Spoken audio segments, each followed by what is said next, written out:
సరస్వతి అమ్మవారు పుట్టినరోజున చిన్నారులకు సరస్వతి మాత ఒడిలో అక్షరాభ్యాసం చేయిస్తే జీవితంలో రాణిస్తారని సిద్దిపేట సంతోషమాత దేవాలయ ఈవో శ్రీధర్ రెడ్డి అన్నారు. సిద్దిపేట జిల్లా కేంద్రంలోని సంతోషమాత దేవాలయంలో వసంత పంచమిని పురస్కరించుకుని హోమం నిర్వహించి సామూహిక అక్షరాభ్యాస వేడుకలు ఘనంగా నిర్వహించారు. ఈ సందర్భంగా ఆలయ అర్చకులతో కలిసి ఈవో మాట్లాడారు. గత 33 సంవత్సరాలుగా సంతోషమాత దేవాలయంలో వసంత పంచమి వేడుకలు నిర్వహిస్తున్నట్లు తెలిపారు. వసంత పంచమి రోజు చిన్నారులకు అక్షరాభ్యాసం చేయిస్తే జ్ఞానవంతులవుతారని ప్రజల నమ్మకమన్నారు. ఆ సంతోషిమాత కృప ప్రజలందరిపై ఉండాలని ఆకాంక్షించారు. కార్యక్రమంలో ఆలయ అర్చకులు, సిబ్బంది, భక్తులు పాల్గొన్నారు. ఈరోజు వసంత పంచమి సరస్వతి అమ్మవారి పుట్టినరోజు సందర్భంగా ఉదయం 6 గంటలకు నిత్య పూజ, అభిషేకము, ప్రత్యేక అలంకరణ,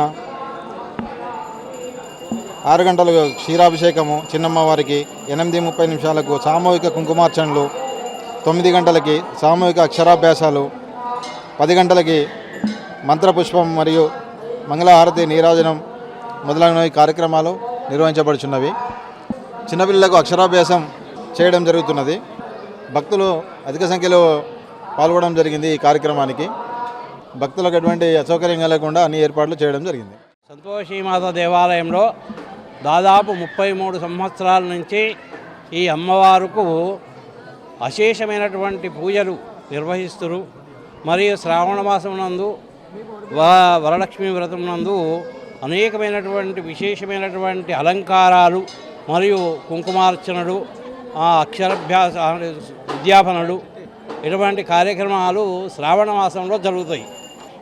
ప్రతి మాఘ శుద్ధ పంచమి అంటే మదన పంచమి రోజున అమ్మవారుకు అంటే సరస్వతి అమ్మవారుకు విశేషమైనటువంటి పూజలు జరుగుతాయి.